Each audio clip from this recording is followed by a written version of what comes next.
For all you anglers out there, there are some new fishing regulations in place. Joining us with the details is Kim Iverson of the South Atlantic Fishery Management Council. And Kim, it's great to see you. Before we got started here, we had a chance to chat a little bit, and you've given me some very interesting information that I did not know in terms of boat traffic and the number of people going out there fishing, because I think one thing that we know about people here, especially in the low country, is that they love to fish. So tell us a little bit more about the impacts right now. Absolutely. First, thank you for allowing me to be on the show today and for us to talk a little bit about the new regulations that recently went into place. I do work with the South Atlantic Fishery Management Council. We're based here out of Charleston, but we are Regional Management Council. We're one of 8 in the country. So our territory covers from North Carolina, Virginia, all the way down to Key West. So we're looking at a broader range, and we're also talking about regulation changes in federal waters. We have a lot of fishermen here in the low country, inshore, near shore, and offshore. And as you mentioned, popularity of fishing and boating has increased with the need to social distance. Families, fishermen that had thought about upgrading to new boats or bigger boats are doing so. And at the same time, increasing fishing effort as well. Our council has developed new regulations to help emphasize best fishing practices for offshore fishermen. Those are fishermen that are fishing in waters 3 miles and further offshore of Charleston. So primarily targeting bottom fishermen or fishermen that are targeting snapper and grouper species. We were talking earlier about the impacts of COVID and the pandemic on boating and fishing and the increases in the numbers. But it's intuitive that would be beneficial in some ways as fishing slowed in the Exactly. It would be beneficial to the fish populations, and that may have been the case, may be the case now, but it's difficult for us to quantify that because we need to have data, and in order to get the data and the information, we have to do dockside intercepts.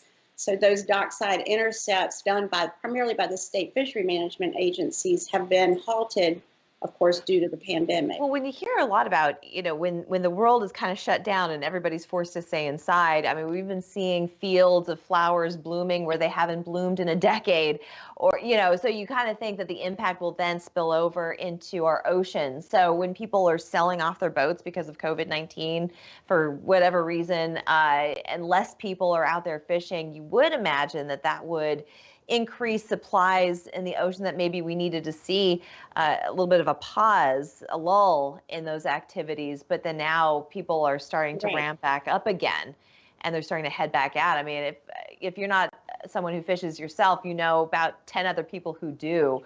And they've been telling me that they can't wait to be out on the water, and that this is the one thing that they get to do while social distancing. It's one of the safest things to do besides golf, maybe. Absolutely. And we had that lull in fishing activity when back in the early spring, when boat ramps were closed and access to water, access to the boat ramps was limited. But things have opened back up, and as you noted, there has been an increase in fishing and boating, and the data collection has started back. Of course, social distancing is in place and abiding by the individual state mandates. But definitely fishing has increased. We just had our recreational red snapper season. It lasted 4 days. We had a lot of fish that were caught based on talking with the state agencies that were doing some work in the field, and also if you look at social media postings, those red snapper pictures were pretty prevalent. I think very popular menu item as well. Very popular, very popular. Which brings me to the regulations, the best fishing practice regulations that went into place July the 15th, and again we're talking offshore fishermen, those that are targeting snapper and grouper species. And when I say snapper grouper, there is about 55 different species that are included. So it's red snapper, vermilion snapper, porgies, greater amberjack, glass sea bass, all of these species. Just to show you what I know, I didn't realize that there was more than one. Oh, yes. There's lots of snappers, lots of groupers right off the coast. Right. And we Well, have I tell you what, Kim, we need to take a break here, but when we come back, I want to talk about some of the regulations that you do have in place and what people need to know before unhooking their catch. So don't go anywhere. We'll be back in 2 minutes.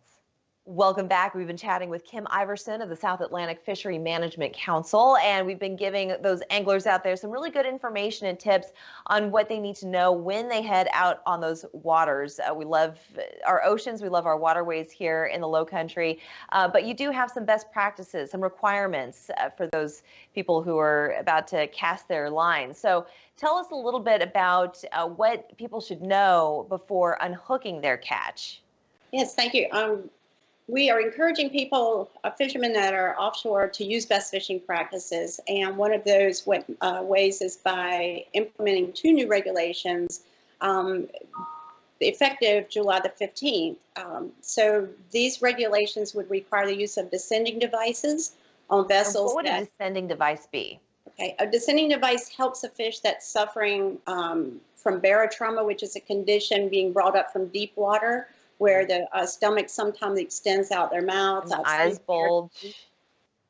Pardon? And the eyes bulge as well. What are the bulge. typical fish that happens to?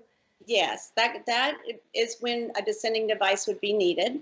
The types of fish that we're talking about? Oh, the type of fish would be the bottom fishes, the reef fishes, the snapper and grouper species. I see, okay. So usually it's deep water species when you're bottom fishing. I see. And then when those fish are brought up, if they have signs of barotrauma, you can use a descending device, which is something that could be hooked in a fish's lip. It can be a milk crate, a weighted milk crate, but something that will bring those fish back to depth quickly. And that reduces the trauma they experience during from being brought up from deep water, gets the fish back down to depth quickly. Because what I understand is that once the fish come up to the surface, once they've suffered that trauma, they often die. Yes, they either die on board or they can float away because the stomach inflates, things inflate, and the fish can't swim back down. Right, so it's a buoy, essentially, on top of the water. All right, and tell us more about the other device. So if it's not a descending device, it's a different type of hook? Well, the new requirements require that a descending device be on board, and there are minimum requirements that you have 60 feet of line and at least 16 ounces of weight. And those descending devices need to be readily available. So if you were to purchase one, which you can buy them online or you can buy them locally at your local tackle store, or you can make your own. We have instructions on our website, at the council's website, Best Fishing Practices, and you can make your own. Then you can use those descending devices to get the fish back down. We also have new regulations requiring the use of circle hooks, non-stainless steel, non-offset circle hooks for those fishermen that are bottom fishing and targeting snapper and grouper species. I see. And what are the fish that you're asking people to throw back? Well, it's a group of fish. There are 55 different species actually in our management complex. So it's things like red snapper, of course, vermilion snapper, grouper, gag grouper, greater amberjack, porgies, things that co-occur together. So it's very difficult to target just one species. Now, let me ask you this, Kim. If someone does not throw back, what happens? Well, there's seasonal closures, for instance, for grouper. And we heard from both commercial, recreational, and charter captains that when grouper season is closed, that some of these fish are not making it. So we are encouraging these best fishing practices so that released fish do survive, improve the likelihood that they would survive. Can someone be fined for that, though? Yes, if they were caught with, say, grouper, we have a shallow water spawning season closure from January through April. Okay. So fishermen, commercial and recreational fishermen, are prohibited from keeping those fish. Mm-hmm. Red snapper is another one. We had a 4-day recreational season this year, but now recreational red snapper is closed. So they would get a citation if they were to have red snapper on board. So it pays So not to get that citation. Well, Kim, thank you so much for giving us this great information. I know a lot of people, they love doing it. They love going out there and fishing. And I have to say, most of the people that I've ever come across are very responsible about how they fish. And really, it's more for the recreation of just catching and releasing than it is actually reeling in something and bringing it back to land. So, Kim, I want to thank you again for all this wonderful information. We'll share that with our viewers. We'll be back in 2 minutes.